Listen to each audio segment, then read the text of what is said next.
Félix Morales, soy miembro de Apertura y bueno, yo estuve ahí viendo unas cosas, voy a hablar del abordaje de la neurosis. Bueno, sí, mi nombre es Félix Morales Montiel, ahí tienen el email, por si les quedan algunas dudas o preguntas o consultas después. La idea de hoy es hablar sobre la neurosis en hora y media, cosa que obviamente es imposible, pero bueno, vamos a dar algunas nociones básicas, alguna introducción.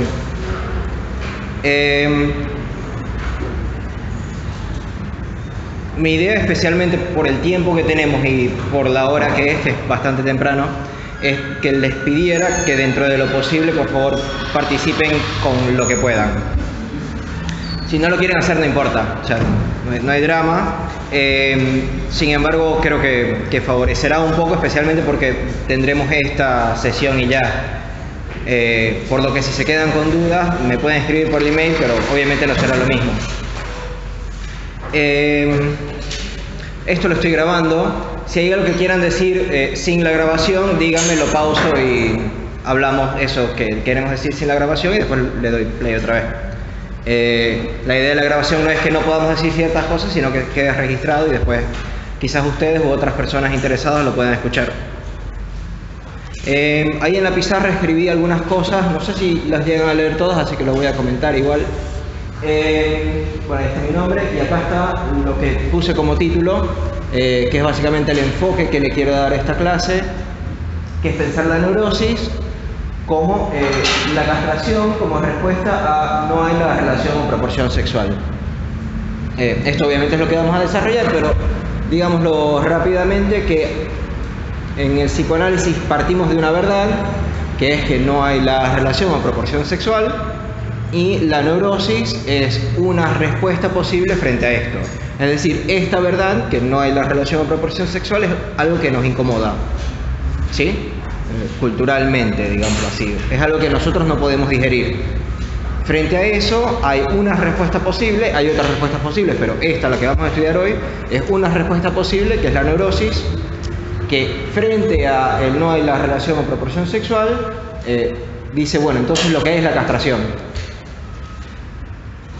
Voy a hablar un poquito sobre cómo pienso yo el diagnóstico y el tratamiento y después nos vamos a ir directamente con hablar un poco sobre que no hay la relación sexual y las diferentes respuestas frente a esto, que es las tres que yo voy a proponer. Por lo menos son psicosis, perversión y neurosis. Y bueno, ahí después iré hablando un poquito por lo menos de cada una. Hola. No sé si tuvieron oportunidad de ver los textos que les envié dos textos. Uno muy básico, corto, en verdad, de divulgación, que se llama Cuando el amor duele. Es un texto bastante simple, donde la idea era explorar un poco cómo hay coordenadas culturales para que el amor en nuestra cultura se piense como algo sacrificial o que pueda hacer doler. Y después el otro texto que les envié fue pensar el diagnóstico en relación a la matemática. No sé si tuvieron tiempo de leerlos, e igual los voy a ir medio comentando cuando acá y si no lo han leído, bueno, los leerán después. No lo daré hoy como leído, sino que bueno, seguramente haré comentarios al respecto, que después si les interesa pueden ir a profundizar allá. ¿Se entiende hasta ahora lo que quiero plantear? Sí.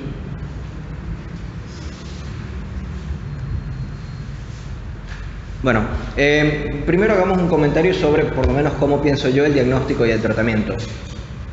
Que es que lo que normalmente se piensa es que primero se hace el diagnóstico y luego se hace el tratamiento, que depende a su vez del diagnóstico. Es decir, nosotros diagnosticamos,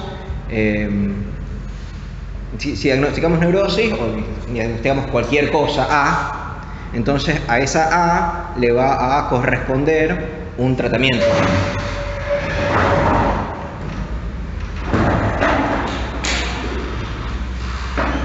Mi idea por lo menos hoy, es no decir que eso está mal, o que es mentira, sino que además nos corresponde también pensar el diagnóstico como también una manera de decir qué fue la respuesta al tratamiento.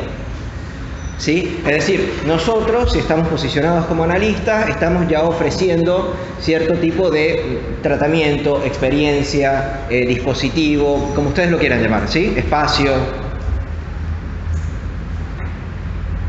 La respuesta que podamos establecer frente a eso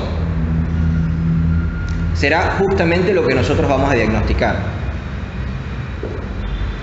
Porque, digamos, esto va en contra de pensar que nosotros estamos ahí ubicados como objetivos, ingenuos, sin ningún tipo de saber o que es una experiencia pura. ¿Sí? Es decir, obviamente cuando los pacientes llegan a ustedes, las condiciones del hospital capaz puedan ser un poco más complicadas, pero si llegan a ustedes en un consultorio externo incluso del hospital o un consultorio privado, ya hay cierta noción de qué es lo que se hace ahí. O sea, no creo que la primera vez lleguen y les toquen la puerta y les digan vamos a jugar tenis. ¿Sí? O sea, ya el paciente sabe que no es eso lo que ustedes ofrecen. Más bien ya estamos como posicionados de alguna manera u otra, a veces mal, obviamente, no hay, eso no nos tiene que llevar a pensar que los pacientes siempre van a saber exactamente de qué se trata un análisis, pero tienen cierta noción de que van y hablan sobre sus problemas y que de alguna manera u otra se sienten mejor después.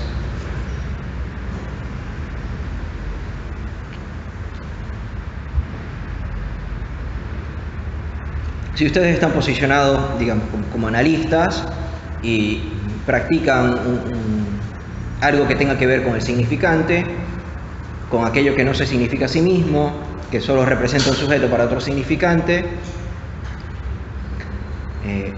como eso es algo completamente diferente o contrapuesto a la cultura que nosotros tenemos, que es que las cosas significan algo. Cuando yo te digo depresión, quiero decir depresión, y por ejemplo lo que está en el DSM-5, como nosotros estamos en una cultura donde las palabras significan algo, significan alguna cosa, y las cosas se pueden nombrar con alguna palabra, el trabajar con el significante, es decir que el significante no se significa a sí mismo o que no hay un significado que corresponda estrictamente a ese significante, ya provoca un choque. Sí se ve porque el paciente viene con con algunos presupuestos y nosotros de alguna manera u otra intentamos girarlo hacia otro lado, que es llevarlo a pensar justamente qué es aquello que está, digámoslo así, intentando decir más allá de los dichos. Frente a eso hay diferentes respuestas posibles, porque, bueno, no sé si esto les habrá pasado, pero aún así, si no les ha pasado, me imagino que se lo pueden imaginar, que un paciente, cuando ustedes le pregunten, ¿y qué quiere decir depresión?, el paciente les diga, y depresión, lo que todo el mundo sabe que es depresión. Eso, digamos, es una respuesta ya posible frente a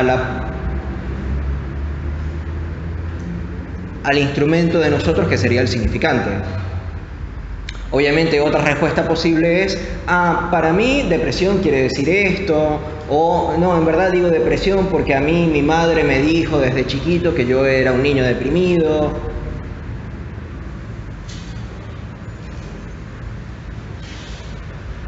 Y para mí lo que nos interesa a nosotros diagnosticar, porque obviamente la primera pregunta sería ¿qué diagnosticamos?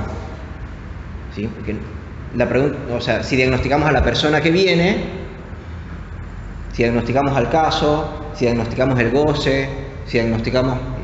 La respuesta que yo le estoy intentando dar a esto es que nosotros diagnosticamos el caso y que el caso justamente lo que nosotros de ahí diagnosticamos es la respuesta frente a esta impronta de nosotros, que es decir, las cosas que te estás diciendo no significan lo que tú crees que significan.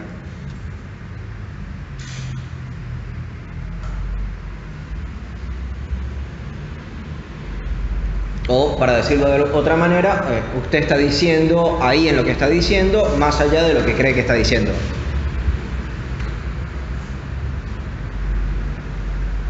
Que digamos, para ponerle la palabra técnica, sería la apuesta o la hipótesis del inconsciente, ¿sí? Es decir, hay otro lugar desde donde algo habla, que no eres tú, sin embargo es legible en aquello que tú estás diciendo.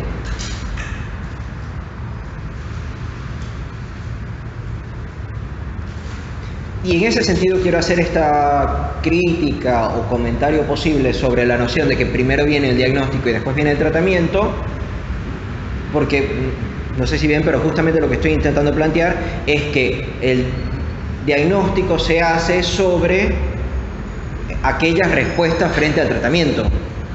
Es decir, que no están completamente disociados y que son dos cosas completamente diferentes, sino que justamente cuando nosotros estamos en posición de analista y aplicando cierta herramienta, cierto tratamiento se pudiera decir, vamos a obtener una respuesta posible. Y esa respuesta posible es lo que vamos a diagnosticar, es decir, poder nombrar de alguna manera su estructura.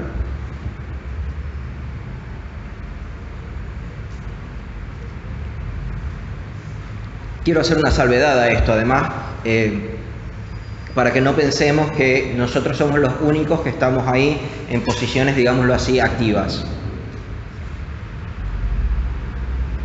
Porque pudiera ser también que nosotros, que el paciente nos ofrezca una interpretación a nosotros, ¿sí? O sea, no somos nosotros los únicos que, como analistas, digo, nosotros como analistas los únicos que nos pasamos 3 semanas pensando cuál sería las palabras perfectas y la intervención perfecta para decirle a este paciente.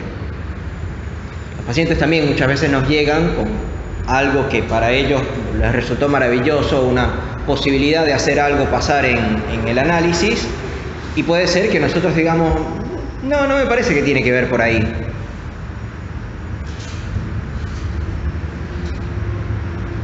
Con esto quiero decir que el caso se construye entre los dos, entre el paciente y el analista, y que justamente si se construye entre el paciente y el analista, todo esto que dije anteriormente, que hacemos nosotros, que proponemos el significante y que después el otro puede responder, también se puede voltear la mesa y decir, bueno, el paciente también puede ofrecer una interpretación posible y nosotros se la podemos rechazar completamente o la podemos pescar.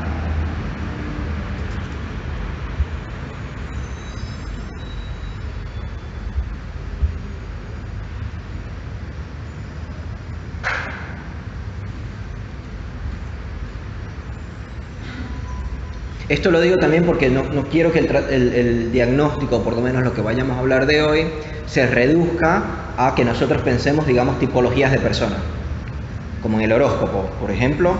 O sea, que tú eres muy Virgo, entonces como si neurosis fuera algo de ese estilo. Entonces los neuróticos hacen este tipo de cosas, mientras que los psicóticos hacen este otro tipo de cosas. Ni mucho menos él hace el tipo de cosas que sería ya algo mucho más conductista, que por ejemplo cuando dicen, bueno, las histéricas cuando se encuentran su objeto de amor salen corriendo o escapan. No es a eso a lo que me quiero abocar hoy, por lo menos, porque no es como pienso yo el diagnóstico. Creo que tiene que ver justamente con una respuesta o la lectura posible de una respuesta que se dé frente al significante.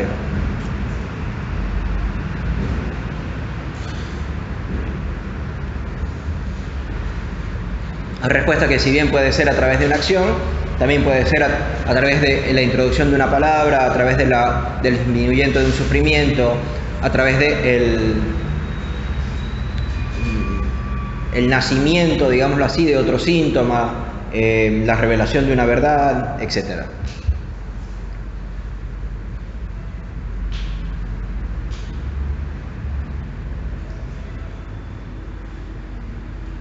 ¿Se entiende un poco hasta acá?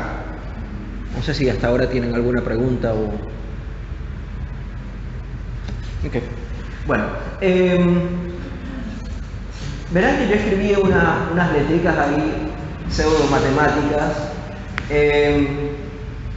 pero lo que quería expresar ahí es que cuando Lacan propone que no hay otro, que lo habrán escuchado millones de veces ya, hay diferentes lecturas posibles de eso. En algunos momentos dice, digamos, seamos verdaderos, digamos. Muchas veces dice no hay otro, eso no es mentira, lo pueden leer en los seminarios de Lacan. Algunas veces, de todas esas que dicen no hay otro, salud, dice, lo que yo siempre, o sea, cuando yo digo no hay otro, lo que siempre quiero decir es que no hay otro del otro. Y ahí obviamente uno da ganas de tirar el libro y decir, bueno, decí eso, ¿sí? O sea, no jodas de esta manera, porque yo te estoy leyendo y estoy intentando entender, como para que tú estés diciendo algo y después digas lo que yo quiero decir con eso es esta otra cosa. Una apuesta posible en vez de tirar el libro al piso sería tomar eso en serio y poder pensar la teoría de Lacan de esa manera. Es decir, poder pensar la teoría de Lacan a partir de, no es que no hay otro, sino que no hay otro del otro.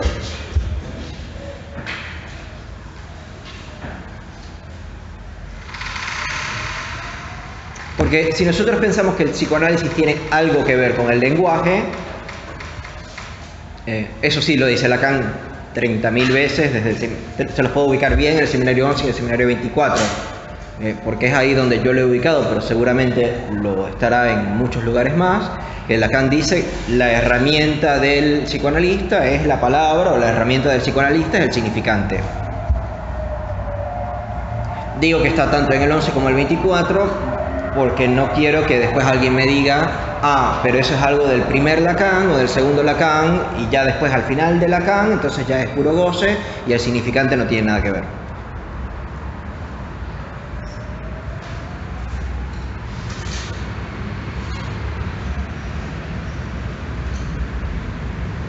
Si trabajamos con el lenguaje, si trabajamos con el otro,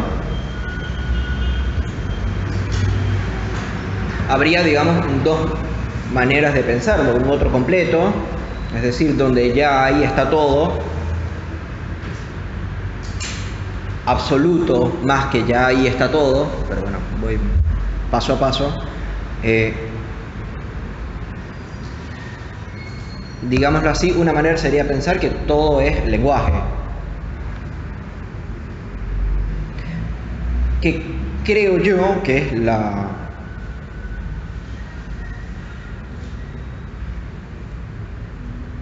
O digámoslo así, todo está en otra escena, que es justamente lo que Lacan critica cuando propone que no hay otro del otro. Entonces por eso primero puse el atachado, que no hay otro, entonces después, y eso quiere decir que digamos que no hay otro, o sea que lo que sería el otro del otro no existe.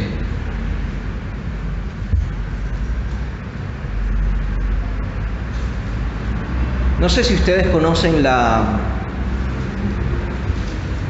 5 vías de demostrar la existencia de Dios que Santo Tomás le robó a Aristóteles.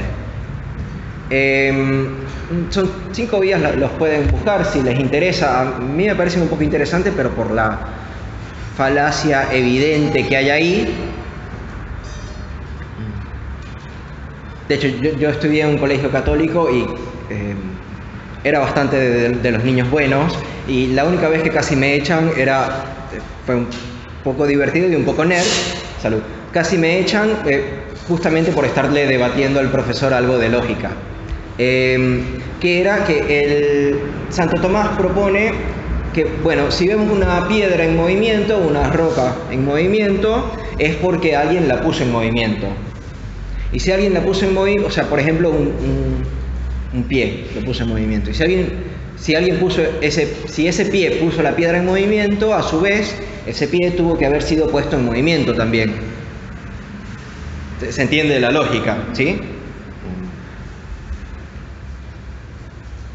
Y eso sigue, entonces si ese pie lo pusieron en movimiento, tiene que haber sido el alma que lo puso en movimiento, y esa alma si está en movimiento es porque tuvo que haber algo que lo puso en movimiento, que es Dios, y ahí se termina. Yo le dije, profe, eso no tiene sentido, porque entonces ¿quién mueve a Dios? O sea, si estamos partiendo del principio de que todo lo que está en movimiento tiene que haber sido puesto en movimiento por algo más, entonces no podemos detenernos cuando lleguemos a Dios.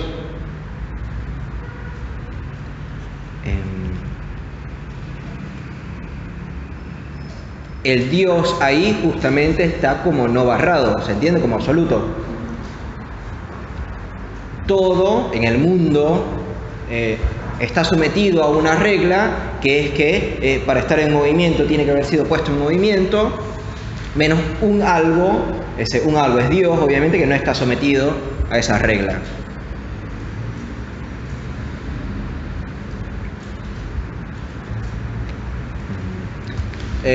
No me voy a meter con esto, solo se los doy como tip.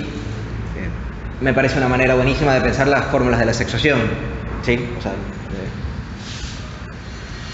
de poder pensar que todos están sometidos a una regla que en realidad impone uno, que es el que no está sometido a sí mismo a esa regla, y el que dicta la regla de todos los otros.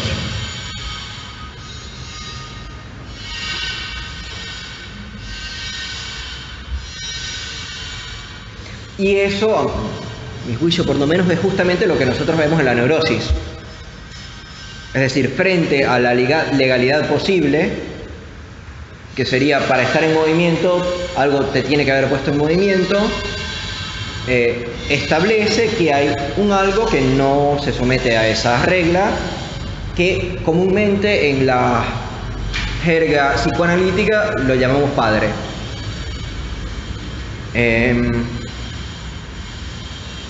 Es una palabra quizás un poco que ya tuviéramos que revisar, puede ser.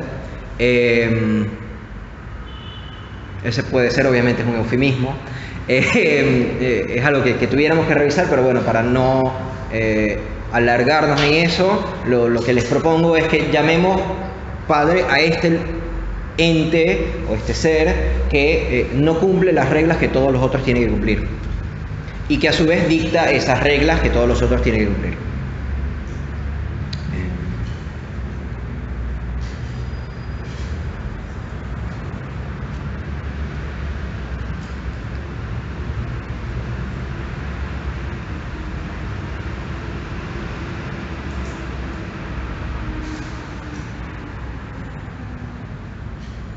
Con todo esto ya estamos dentro de, digámoslo así, la ficción, no porque haya algo verdadero, no porque haya la verdad verdadera, pero sino porque es la ficción con la que vive la neurosis.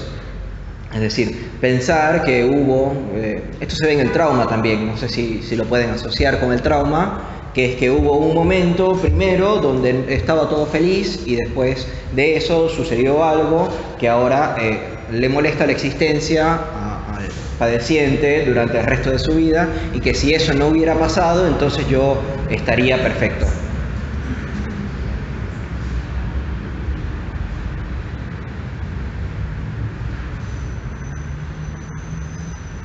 La teoría del trauma es muy divertida porque casi todo el mundo tiene traumas, entonces lo puedes pensar como que, ¿cómo es esto que todos sufrieron un accidente tan horrible?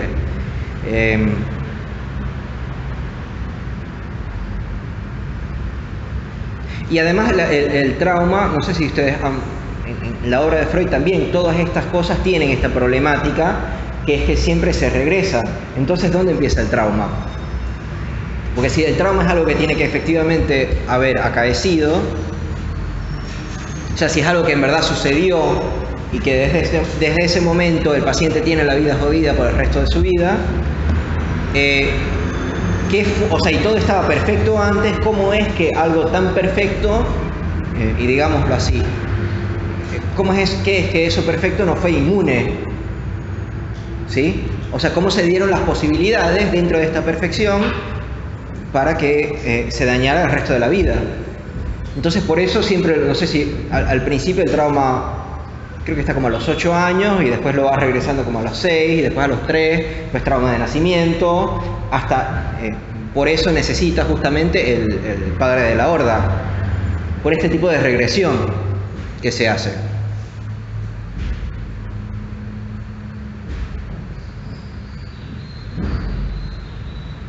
Porque justamente pensar este tipo de, digamos, excepción histórica lleva siempre ese problema.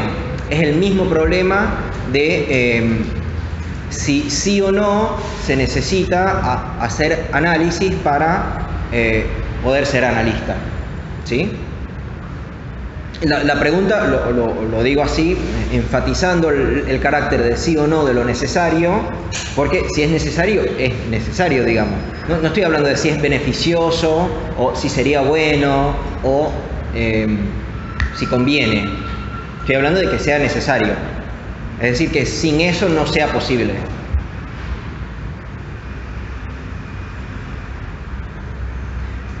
Y si nosotros lo postulamos como necesario, tenemos este mismo problema, porque entonces nos decimos, bueno, sí, a mí me analizó fulanito, y a fulanito lo analizó tal, y así se va estableciendo la genealogía de los psicoanalistas.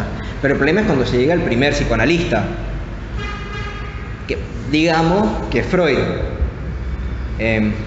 ¿Y Freud con quién se analizó? ¿Sí? O sea, el primer psicoanalista, ¿con quién se analizó? Si necesitaba psicoanalizarse con un psicoanalista.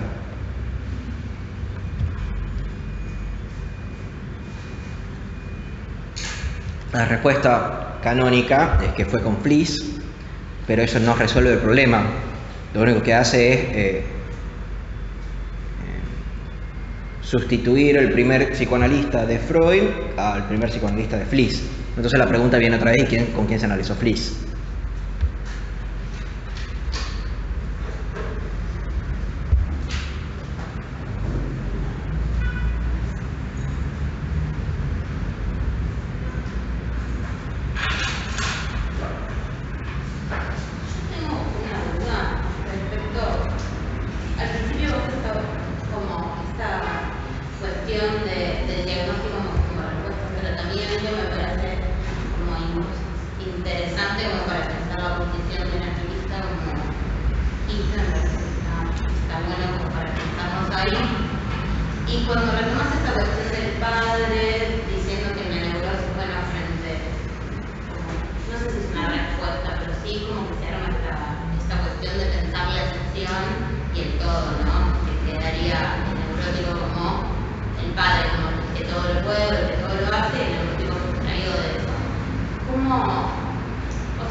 La neurosis es una respuesta al tratamiento, no es la única respuesta posible, por lo tanto no sería siempre, ¿sí?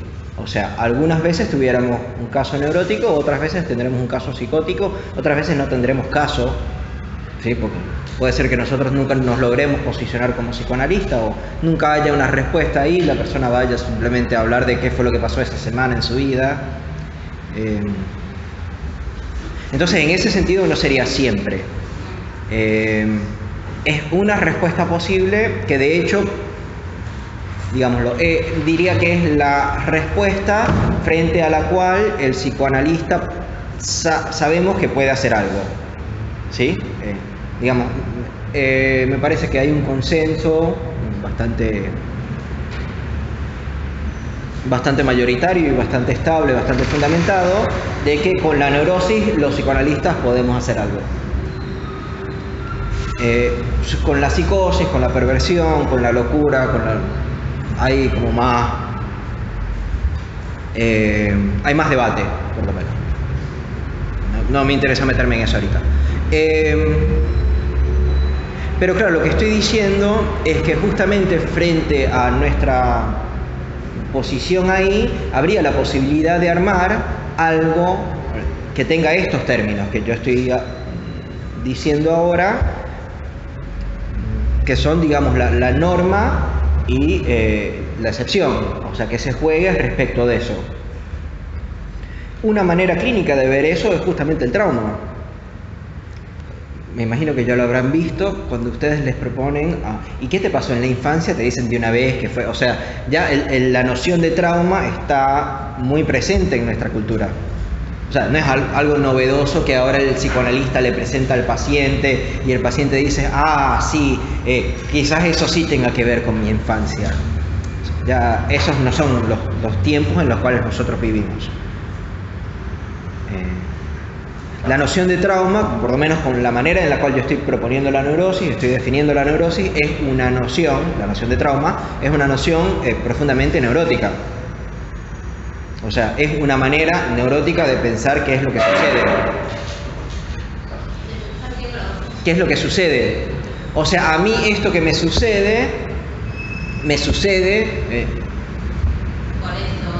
claro, yo ahorita no puedo acercármele a los hombres porque yo cuando estaba chiquito, a mí se me acercó un hombre de una manera inapropiada, entonces ahora no puedo, ¿sí? Es lo mismo, estableciendo la excepción y la castración en este momento. O sea, la excepción y lo que cumple con la regla.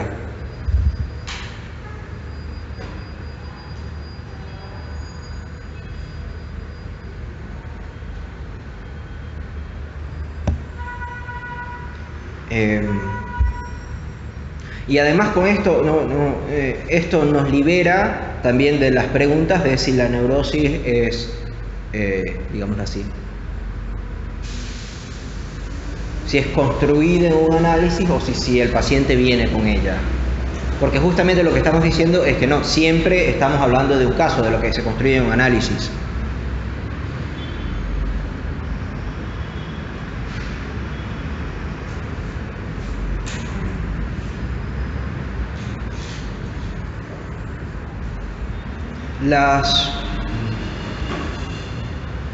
Esto sería, digamos, una manera de ver la clínica, que sería ver cómo están estructurados los dichos, los acontecimientos, los eventos que se dicen y que suceden en un consultorio. Es por lo menos la manera que yo practico. Después obviamente hay otras maneras de hacer diagnóstico, pero no son las que les voy a comentar.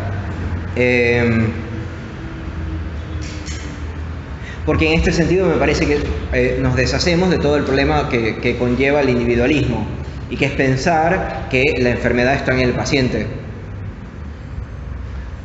Cuando acá lo que les propongo por lo menos es pensar que la enfermedad esta que llamamos neurosis es justamente una construcción que se hace cuando algunos pacientes vienen con algunas personas que estamos posicionados en lugar de analista. Lo digo para que no olvidemos que nosotros también influimos en la manera en la cual nosotros estamos posicionados.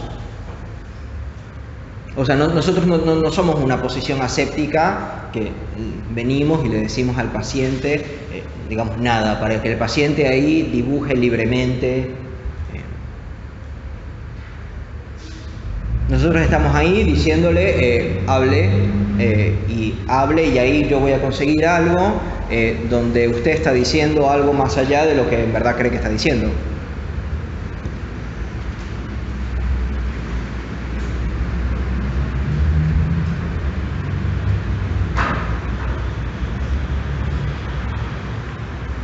No sé si respondí tu pregunta en realidad. Es que me parece interesante el planteo y hay un montón de cosas que comparto, pero me cuesta a veces como pensar que lo pensamos como solo construcción o que, o sea, que no poniendo el foco en el individuo, pero sí también pensando que hay algo que, por ejemplo, motivó a ese individuo a consultar. Entonces, más allá de lo que se da y también todo es una construcción en la que estoy de acuerdo que no somos ni escépticos, ni libres, ni intentamos no ser faltos de prejuicios para poder analizar y construir eso de otra forma. Pero como siento que hay aspectos, no sé, quedan por fuera, ¿me entendés? Sí, por supuesto. Siempre.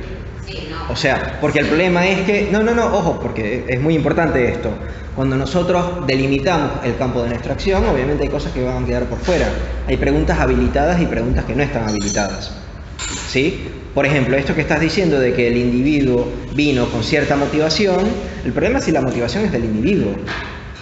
O sea, pues muchas veces, seamos sinceros, no es de él, es de su pareja, es de sus padres, es de sus hijos, es de el vecino que lo vio muy mal un día y le dijo, mira, me parece que tienes que ir a un psicólogo, de sus amigos que le dicen, ven, al menos que tú al menos que vayas a un psicólogo a verte este problema que tienes con la droga, nosotros nos vamos a seguir drogando contigo, ¿sí?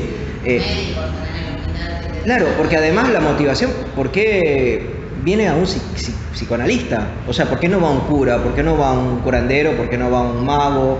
¿Por qué no va a alguien que le lea las cartas? Digamos, nosotros no somos la única oferta a los problemas mentales o espirituales o del lenguaje o de como quiera que lo quieran llamar. En ese sentido, nosotros no somos libres de prejuicios. Tenemos unos prejuicios bastante anclados, que es que nosotros trabajamos con la palabra, no trabajamos con medicina, etc. Lo que me parece es que conviene pensar cuáles son esos prejuicios. Yo los llamo supuestos, pero es solo por poner una palabra más bonita. ¿Cuáles son los supuestos de los cuales nosotros partimos? Justamente porque va a haber preguntas que quedan inhabilitadas. Por ejemplo, de la pregunta de por qué no hay la relación sexual, no es una pregunta admisible. Menos mal que ninguno la hizo. Pero no es una pregunta admisible cuando se establece como verdad primera que no hay la relación sexual o no hay la proporción sexual. Otra pregunta inadmisible sería... ¿cómo era? ¿Cuál es la estructura verdadera de este paciente? O sea, fuera de un análisis. Porque justamente nosotros lo estamos planteando como algo que pasa entre dos. ¿Sí? Entonces, el individuo, si bien es algo... A ver, no soy de esas personas que desecha completamente al individuo. Me parece que es obvio y sería muy mal de nuestra parte rechazar que cuando estamos en un consultorio hay dos personas. O sea, pero no es eso lo que se pone en juego en el análisis. ¿Sí? Porque además de dos personas también hay temperatura, hay humedad, hay fecha, hay hora, que son cosas que nosotros por lo general no tomamos en cuenta cuando estamos pensando un caso. ¿Sí? O sea, porque para nosotros el ciclo solar en el cual estamos no nos es relevante. Para otros campos sí. Me imagino, no sé mucho de astrología, pero me imagino que para la astrología el ciclo lunar será muy importante. No lo es para nosotros, no es algo que nosotros tomamos en cuenta. No es un fenómeno que a nosotros se nos aparece. A nosotros se nos aparecen otros fenómenos, por ejemplo, el cuerpo del paciente, los dichos del paciente, lo que nosotros decimos ahí, las interpretaciones posibles, las respuestas frente a esas interpretaciones. Si el paciente llega temprano, si el paciente llega tarde, si nos paga, si no nos paga. Cuánto tiempo dura la sesión, qué hace frente a los cortes de la sesión, cómo se comporta con su familia, qué apoyo tiene de ellos, qué apoyo no tiene, qué pasó en su infancia, bla. ¿Sí? No voy a seguir.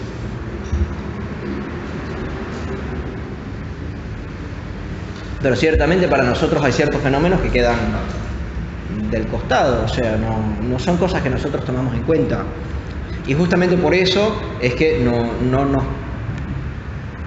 les doy, esto es juicio bastante particular, que por eso justamente nosotros no somos una filosofía, porque no pretendemos abarcar todo, pretendemos hacer algo sobre un sistema que haga que lleve ese sistema pase a ser otro sistema.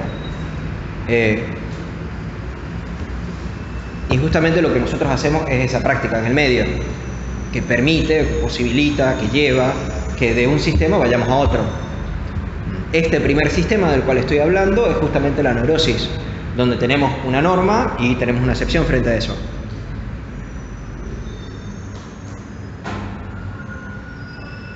Pero ven que el individuo no es lo que más interesa ahí, ¿sí? O sea, el individuo queda completamente por fuera, salvo que lo estamos haciendo porque él padece eso. ¿Sí? Porque si no, no tiene sentido nuestra práctica. O sea, no sé, no vamos por la vida con sistemas y moviendo de un sistema a otro, sino que justamente lo que estamos intentando modificar es este sistema en el cual está inmerso el individuo, en el cual se disuelve completamente el individuo, recae sobre el individuo, se encarna en él. Y esta encarnadura lo hace sufrir. Y como esta encarnadura lo hace sufrir, y nosotros ofrecemos un dispositivo, no para que pare de sufrir, pero para que esa encarnadura haga que él deje de sufrir tanto, en ese sentido nos interesa el individuo. Pero no es nada más él, porque eso va a tener efectos sobre todo. No sé si vieron Maniac. Ahorita hay una serie de televisión que se llama Maniac. A mí me pareció bastante mala, pero hay una parte que sí me interesó mucho. No se las voy a spoilear. Sí, esto no cuenta como spoiler. Pero al final hay unos personajes que, digamos que se curan de alguna manera u otra. Y en realidad lo muy interesante de Maniac, que por lo menos se ve ahí, seguro se verá en un montón de otros lugares, pero lo que me pareció muy interesante es que el cambio se da con la familia. O sea, el cambio de... ahí no hubo un análisis ni nada por el estilo, pero el cambio que ellos sufren se ve reflejado o tiene consecuencias en la estructura familiar. Entonces, si tiene consecuencias en la estructura familiar, tampoco es que estamos trabajando sobre un individuo. Estamos trabajando sobre todo un sistema que pudiera ser la familia, los amigos, los compañeros del trabajo, etcétera, porque justamente advertimos que no es un individuo con lo que estamos trabajando.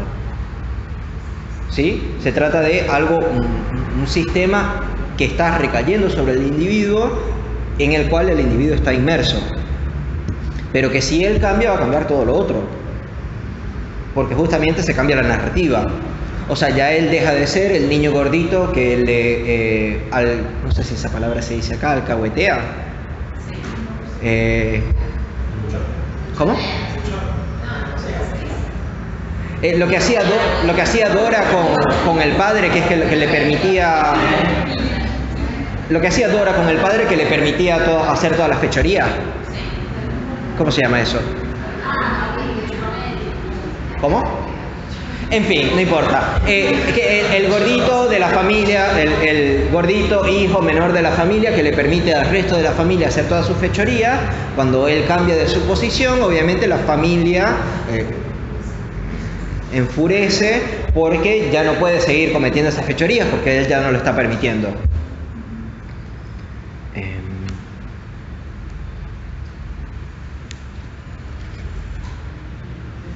En ese sentido, y el individuo no está bien, estás trabajando con él, no se niega a eso.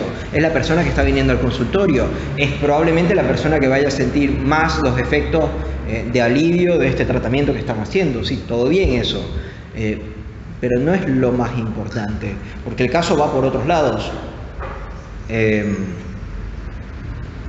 No sé, por ejemplo, cómo pensar el caso Dora sin pensar toda la trama novelera que hay del señor K, la señora K, su padre, su madre, que es como si no estuviera, pero al mismo tiempo también es una de las personas que permite que todo esto esté sucediendo. No te puedes dar, o sea, está dejando a su padre irse con... el hermano también entra a jugar, ¿sí? Lo que digo, esto obviamente todo recae sobre Dora, y además que a Dora los padres creo que la empujan a que vaya. Otra cosa que hay que tomar en cuenta. Lo mismo con el hombre de las ratas. O sea, ¿cómo pensar el hombre de las ratas sin pensar todo el trama de la dama y pensar con su padre, la ludopatía del padre, todo este ejercicio militar donde hay cierto tipo de tortura, etcétera, ¿sí? Que eso recaiga sobre el individuo es justamente lo que me interesaba proponerle a ustedes con el textico ese. Es un textico medio estúpido.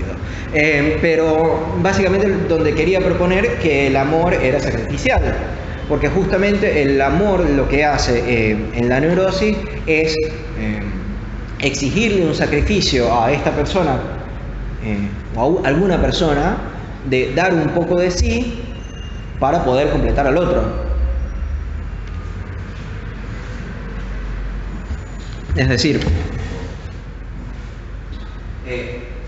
Frente a esto, frente a esta A barrada, que está acá arriba,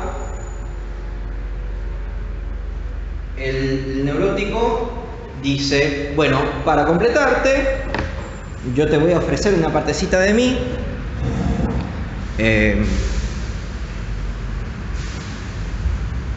y con eso como que tú vas a estar completo.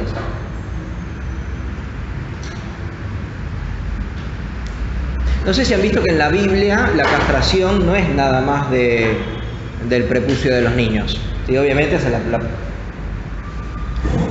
el uso que a nosotros nos llega, que es más común.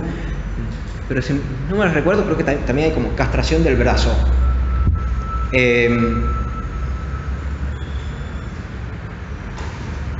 Lo que nos interesa de eso es, digamos, el ofrecimiento de una parte de sí, de un cacho de carne, para poder sanar, digamos, esta impronta de este otro que se nos aparece como incompleto y malo, porque necesita un sacrificio de sangre.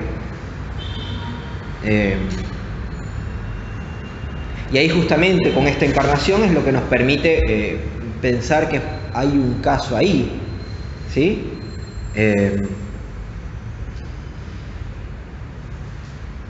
Porque si no, es como si fuera todo medio sistema, medio difuso, como si es algo que estuviera como en el aire.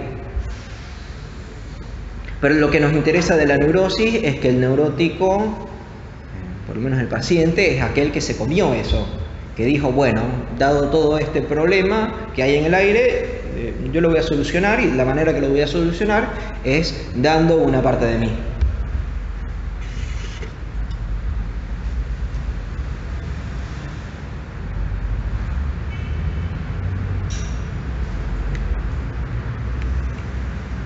Porque no es lo mismo, lo digo porque para nosotros el sacrificio siempre es de carne. Pero por ejemplo, también habría sacrificios que son prohibiciones del decir. Por ejemplo, el que no se pueda decir el nombre de Dios es una prohibición del decir, es un sacrificio del decir. Esto que decís de dar una parte de mí sería como equivalente de asumir la falla del otro como propia, Sí. del fantasma, algo así. Sí. Esto del sujeto que ha agarrado. Sí. Yo intento no utilizar mucho palabras técnicas, pero sí es exactamente eso. Intento no hacerlo porque me parece que muchas veces nos confunden más de lo que en verdad nos aclaran, pero es eso, sí. Si les sirve eso, buenísimo. En Harry Potter, Voldemort, obviamente. No sé si lo quieren llevar a algo más. Que es divertido, porque además no dicen Voldemort, pero dicen aquel que no se puede nombrar.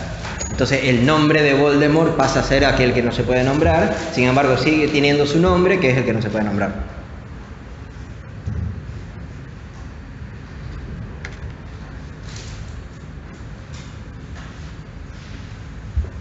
Claro, porque dar esa parte de sí pudiera ser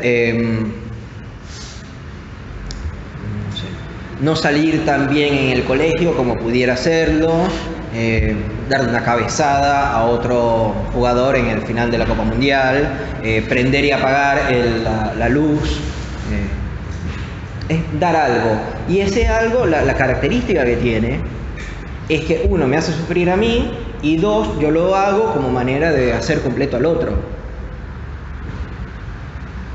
Es decir, de completar el sistema, o de darle sentido al mundo, o de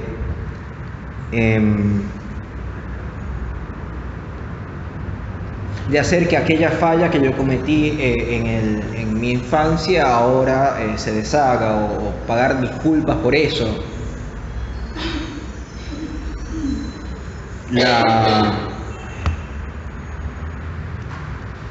El tratamiento de la neurosis, además de verlo del lado del amor, ven por qué, además digo amor al padre, ¿verdad? Porque si al padre lo estábamos estableciendo anteriormente como aquel que está por fuera de las reglas y que a la misma vez la promulga,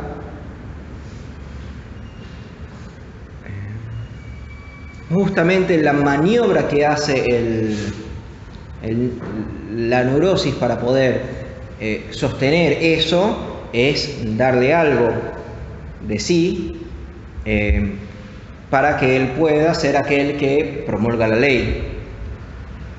Lo interesante, obviamente, que se ve ya al fin de análisis es qué pasa cuando la neurosis debe hacer eso. Y por eso hay todo este cambio que sucede al fin de análisis, no nada más con el paciente, sino con toda la estructura en la cual él está inmerso. Los familiares, los compañeros de trabajo, los amigos, bla. Pareja, hijos.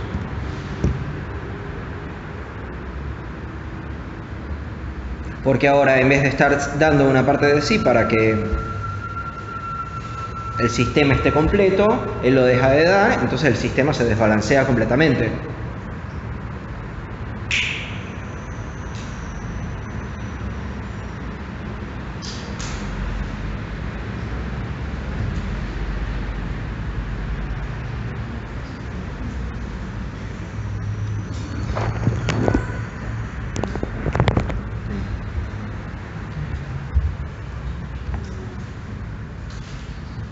Lo que iba a decir es que otra manera, además de pensarlo a través del amor al padre, que pudiéramos pensar en la neurosis, tuviera que ver justamente con la culpa.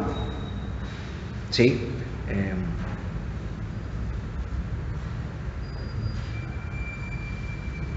Y ahí tiene que ver un poco con esto de asumir la falla como suya. Y tiene que ver también con este lugar de excepción, porque si yo no hubiera hecho esto de niño, o si a mí no me hubiera pasado esto de niño, entonces yo no estuviera teniendo este tipo de sufrimiento ahora, pero como yo lo tuve, ahora tengo que sufrir de esta manera.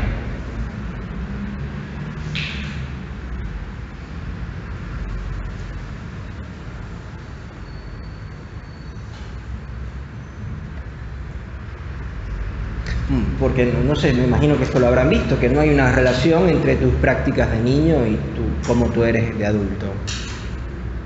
¿Sí? O sea, que una niña juegue con muñecas o juegue con carritos no va a decidir su orientación sexual en la adultez por lo mínimo, o sea, no tiene nada que ver con eso. Pero lo que sí tiene que ver es en el caso cuando eso se establece como un sentido posible,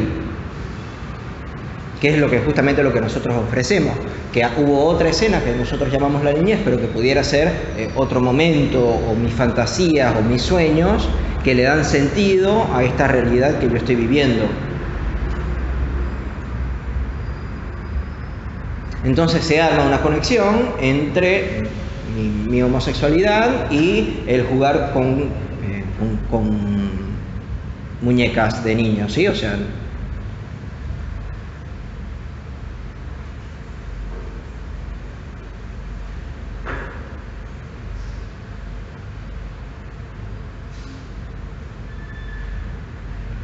y lo interesante de esto es que para sostener justamente al padre por el amor que se tiene a él, para no ver que él está también sometido a esta ley, por decirlo así, también está castrado, para ver que él no está también sometido a la ley, yo hago un sacrificio para que él se muestre como si fuera absoluto, para que él se muestre como si fuera todo.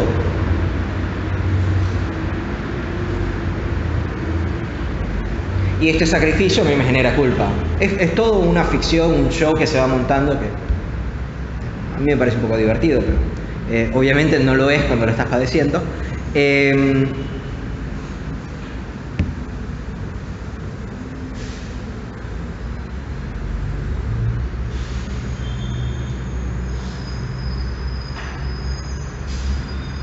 Entonces lo que me interesa es que podamos establecer cómo justamente la figura del padre entra, de nuevo, padre como aquel que promulga y ejerce la legalidad para que todos los otros estén sometidos a esa legalidad, a esa norma, que todos los otros tengan que cumplir con ciertas pautas, menos él, que ese ente, que ese ser que está ahí, me interesa que podamos, que quede un poco cerrado por lo menos, cómo él es una parte necesaria o un elemento sin el cual no puede existir la neurosis. ¿Queda eso claro? ¿O es como todavía confuso, di con muchas vueltas?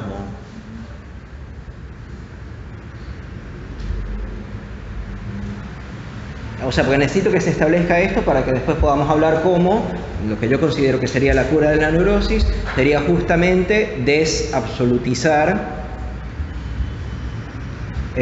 ahí puse desabsolutivizar, no sé cuál sería la palabra, pero bueno, al padre. Si lo quieren poner de otra manera, sería castrar al padre o hacer que el padre también entre en la norma que él mismo había dictado. Claro, pero para que eso tenga sentido, por eso te lo pregunto otra vez, necesito que quede más o menos establecido cómo la neurosis depende del padre, porque si justamente estamos diciendo que la cura va a venir de desabsolutizarlo o de hacerlo entrar en la norma, no se va a entender si no establecemos que justamente la neurosis no se puede pensar sin ese padre absoluto.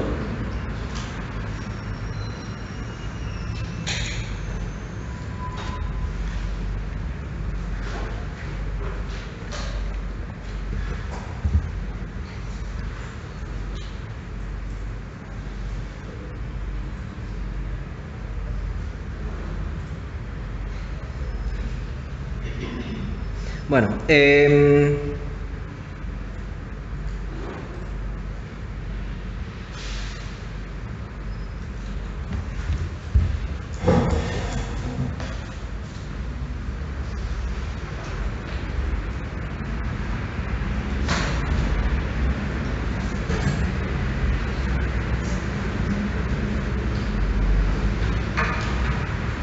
escribí un libro el año pasado donde, no se publicó este año, donde me atreví, digamos, a acuñar un concepto que no es para nada novedoso, pero me parece que se dice de una manera bastante bien, que sería el macho alfa.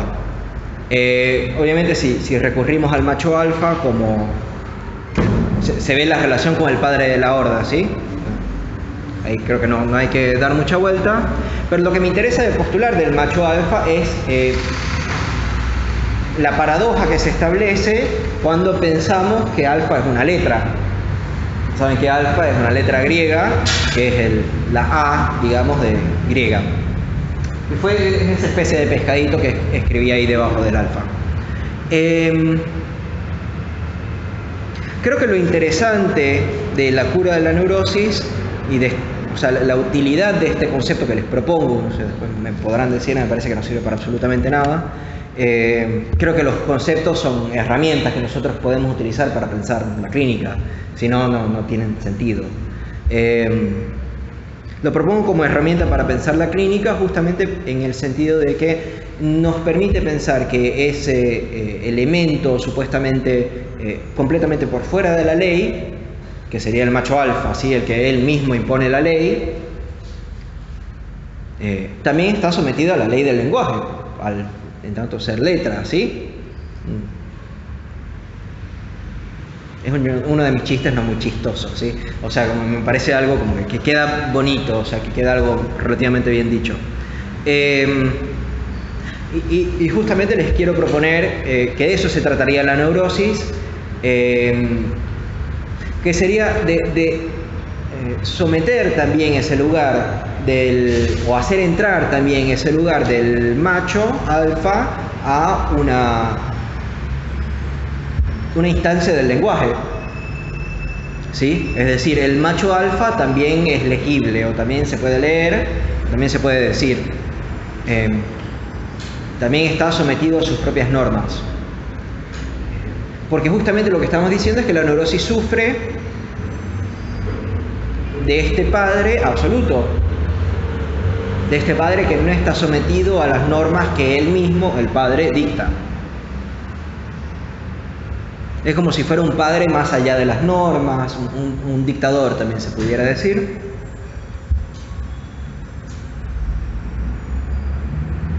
Una pregunta en relación a eso. Yo pensé que siempre que algo por fuera, por esta noción misma, no sé, por ejemplo, la teoría del conjunto, como que, no sé si todo es abordable, siempre hay una tendencia que algo por fuera de lo que es abordable mediante el lenguaje, Sí. mediante el significante.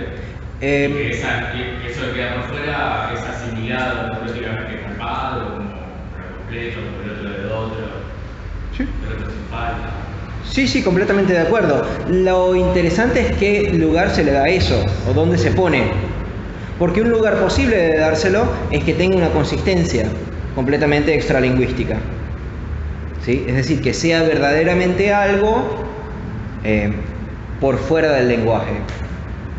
Creo que lo interesante de la propuesta de Lacan es que eso no está por fuera del lenguaje, sino que incluso, digámoslo así, lo que está por fuera del lenguaje, también hay, digámoslo, empiezo otra vez, también en el lenguaje hay un lugar para lo por fuera del lenguaje. En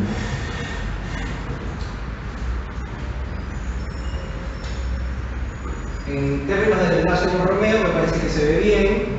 Vamos a ver si lo logro dibujar, no es muy fácil.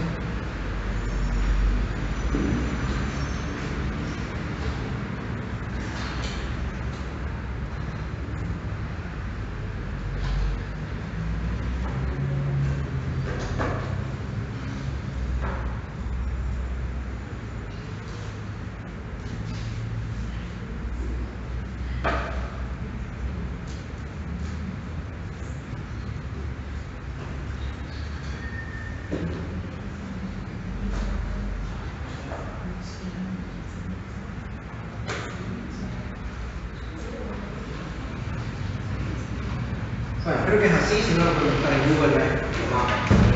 Lo interesante de esto es que, digamos, esta es la estructura del lenguaje para Lacan, o sea, lo que nosotros tenemos, lo que él propone como sus tres registros, que él nos propone como un instrumento para nosotros pensar la crítica, ¿sí? En el seminario de Caracas es el ultimísimo Lacan. Lo interesante de esto es que acá justamente tenemos el objeto A. ¿Sí?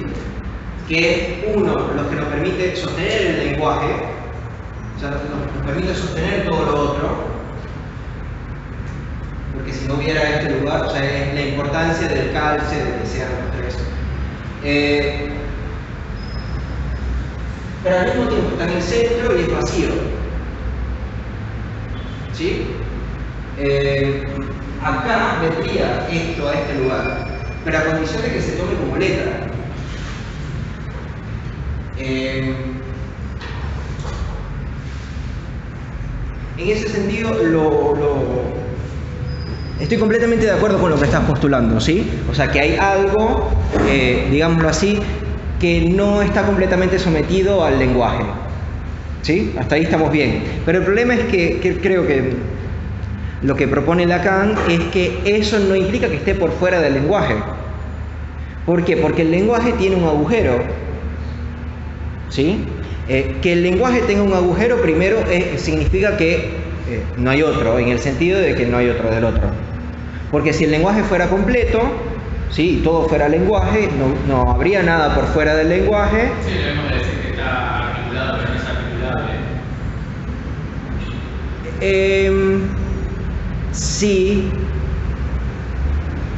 Sí, eso vendría a ese lugar, digámoslo así. Pero lo que me interesa enfatizar es que no porque esté dentro del lenguaje significa que es articulable, ¿sí? O sea, está articulado, pero no es articulable, ahí, en ese sentido. Pero además,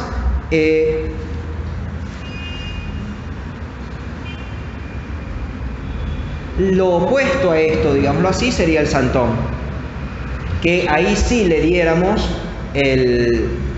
una consistencia extra a esto que está por fuera del lenguaje. ¿Sí? O sea, porque ustedes saben que en el santón lo real, lo simbólico y lo imaginario se juntan o se quedan unidos a partir de una consistencia extra. ¿Sí? Hasta ahí estamos bien. Y esa consistencia extra no es ni lo real, ni lo simbólico, ni lo imaginario. Entonces, si tenemos eso extra, implica que no es ni lo real, ni lo simbólico, ni lo imaginario, sino que hay algo más, que está por fuera de ellos.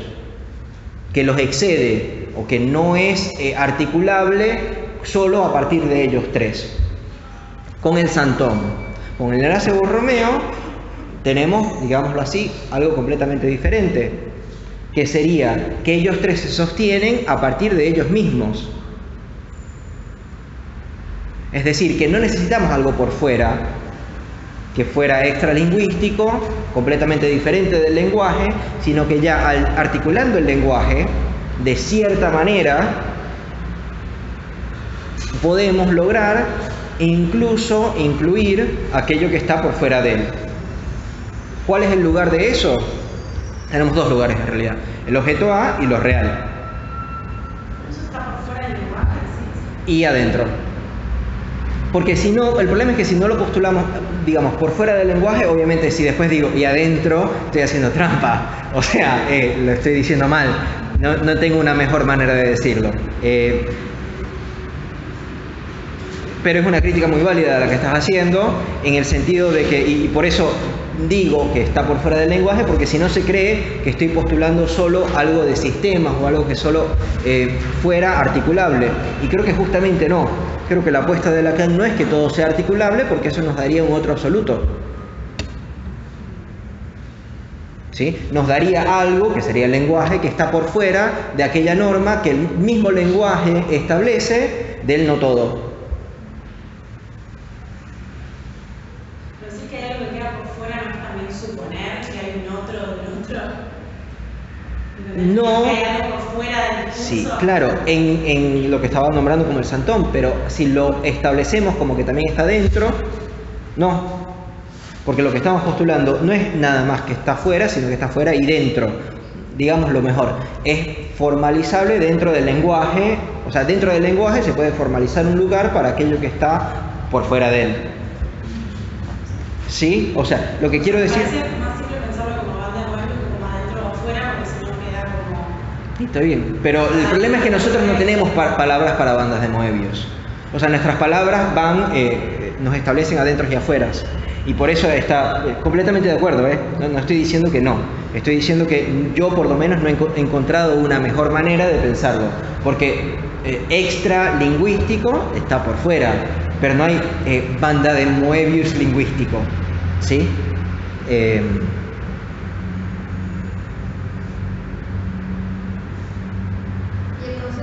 concepto de lo éxtimo? Claro, primero el concepto de lo éxtimo creo que sucede dos veces en Lacan, por lo menos en Lacan. Pero igual no, es un problema, hay dos maneras de pensar lo éxtimo, ¿sí? Que sería uno, hay algo en mí, hay algo en mí que no me pertenece a mí,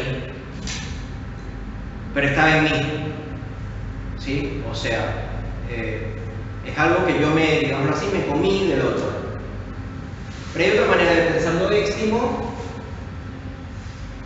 que sería pensarlo más bien como un toro, como una dona, si quieren, que esto que está acá, en realidad le pertenece a esto de acá. ¿Sí?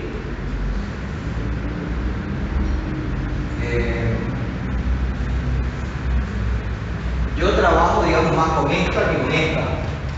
Más con el éxtimo como un toro, el éxtimo como algo que yo me comí que no me perteneció a mí. Sin embargo, algo que yo me comí que no me pertenece a mí es útil para pensar todo este tema del sostenimiento de la falla del otro y de la culpa. ¿Sí? Del asumir la falla del otro como mía, yo me la trago. Hay Lacan tiene un apólogo, un cuentito que le echa a veces de un animalito que él llama una dafnia. Lo llama mal, después se corrige, pero nunca me acuerdo de la corrección, solo me acuerdo de cuando lo dice mal. Que es como un camaroncito que tiene en su cerebro, bueno, no en su cerebro, pero acá,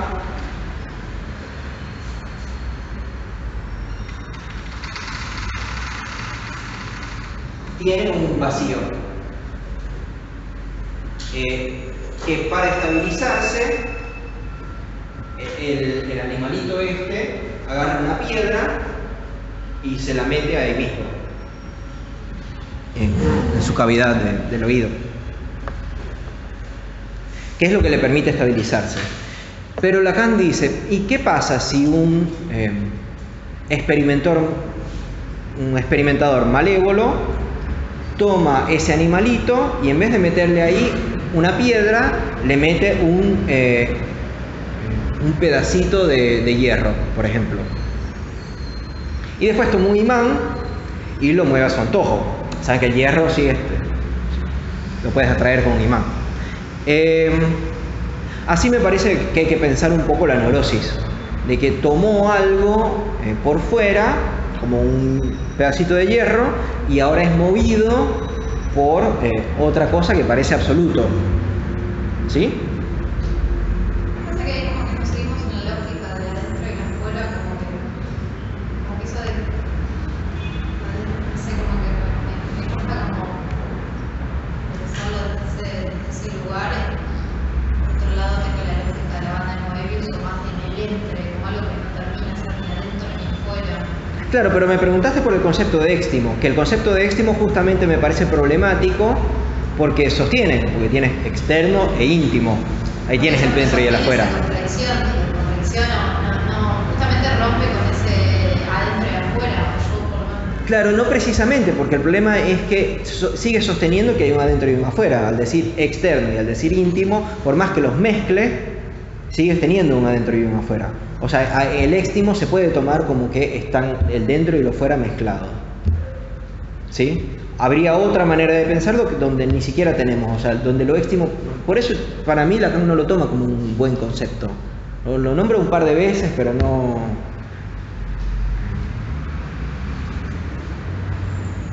es un concepto grande en la obra de Lacan. Y sí, coincido que tiene ese problema de pensar el dentro y el afuera. Pero ojo, porque por lo menos por la manera de lo que estás diciendo, me parece que se pudiera pensar de que no hay adentro y afuera. Que eso también es problemático. Lo que pasa es que por lo menos a nosotros, dentro de esta teoría, no nos interesa demasiado eso. Pero obviamente cuando el paciente viene, piensa que hay un adentro y un afuera. Y si nosotros no alojamos eso, si no alojamos de que el paciente venga y diga lo que está dentro de mí es bueno y lo que está dentro, o sea, lo que está afuera es malo, por lo menos en un principio, no vamos a estar escuchando lo que él quiere decir con eso. Claro, sí, yo entiendo como que lo alojamos, pero no lo creemos. No creemos eso. No es que lo rechazamos, sino que no creemos que están así, que lo que dice que ese de adentro no tiene que ver con algo propio necesariamente, como que hay algo ahí que es... Claro, y entonces después lo interesante es que tengamos las herramientas para poder justamente deshacer eso.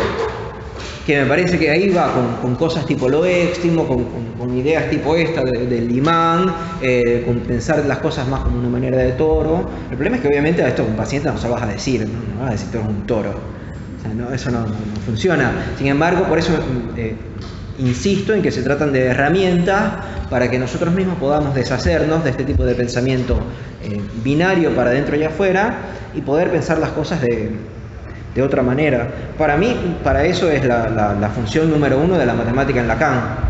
Porque el problema es que justamente nuestro lenguaje sigue pensando en términos de afuera y adentro, de individuo, yo, tú, no hay nada más individual que yo y tú. O sea, y estas son las palabras que más...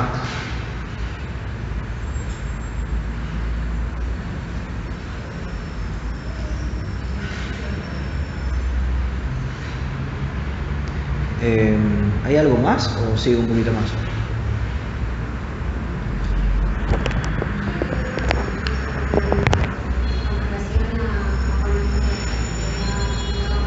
¿Puedes hablar un poquitico más duro porque no te escucho muy bien? Sí, disculpa.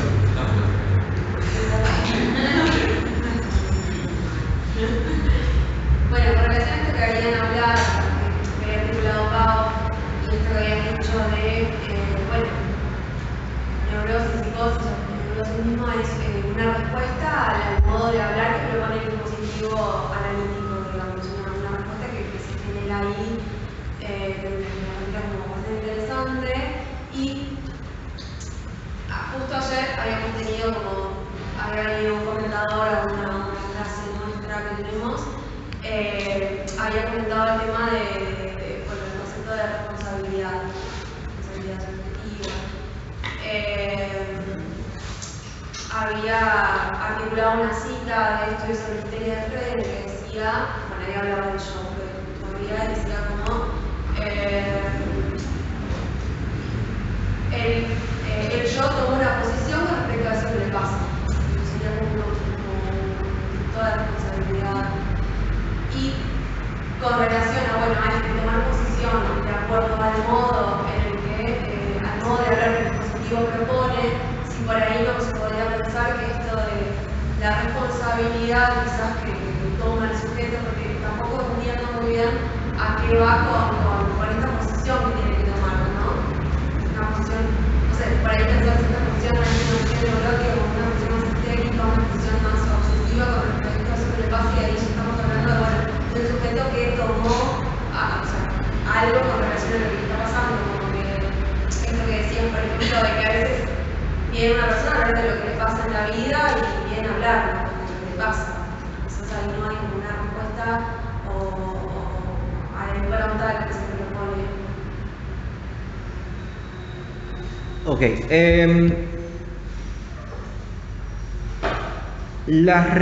Digámoslo así. El concepto de responsabilidad subjetiva como el paciente es culpable de la manera en la cual vive su enfermedad. ¿Hasta ahí te estoy leyendo bien? ¿El paciente es culpable de la manera en la que vive su enfermedad? No. A ver, ¿cómo sería? La verdad es que, de nuevo, me remito como a la clase que tuvimos ayer y bueno, a esto de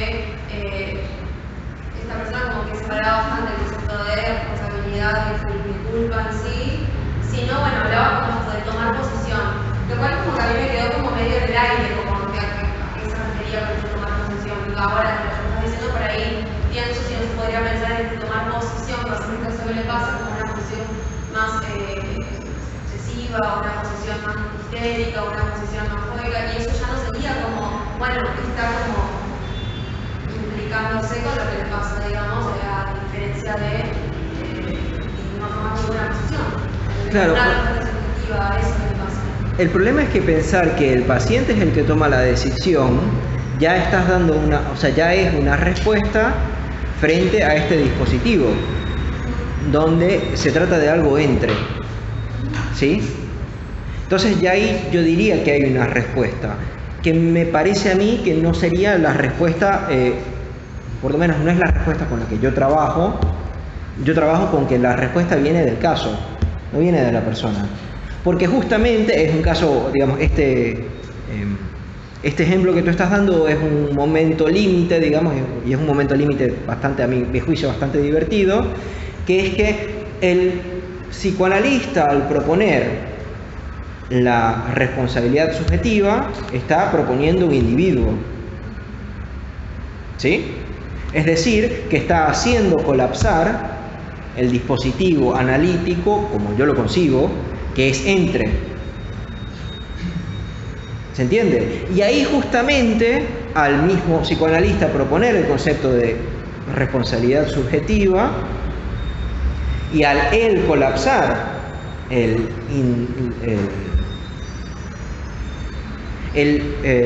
dispositivo analítico pensando que se trata de individuos, es decir, eso es lo que hace colapsar el dispositivo analítico. Al él pensar que se trata de individuos, en realidad no está haciendo que la responsabilidad recaiga sobre el paciente, sino sobre él mismo, porque él es el que está haciendo colapsar el dispositivo analítico.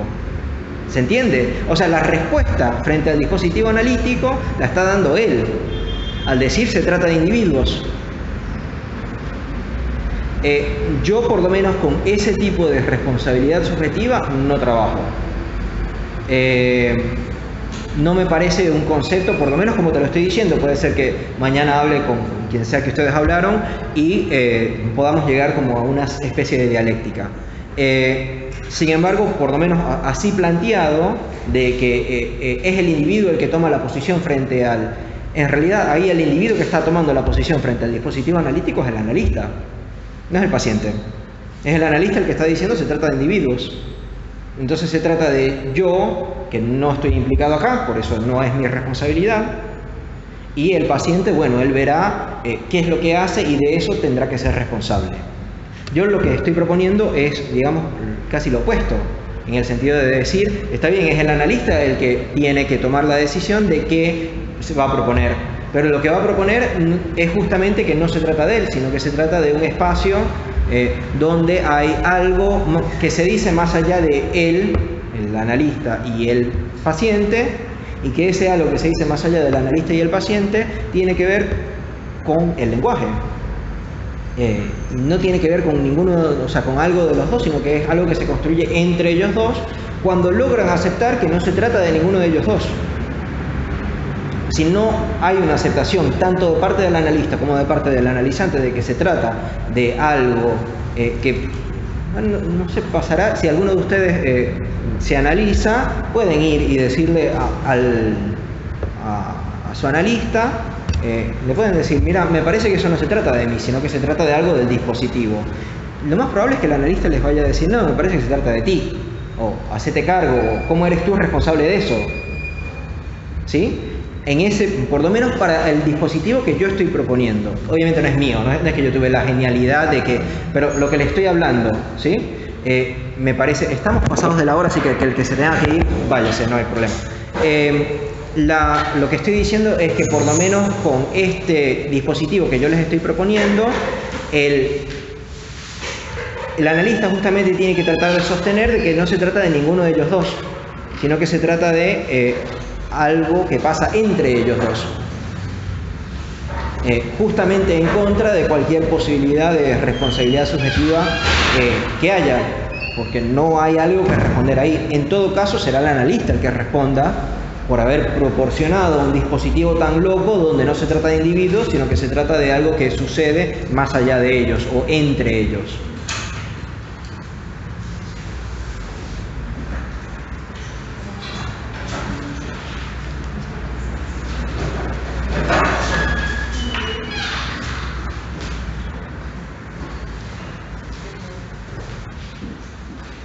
Bueno, gracias.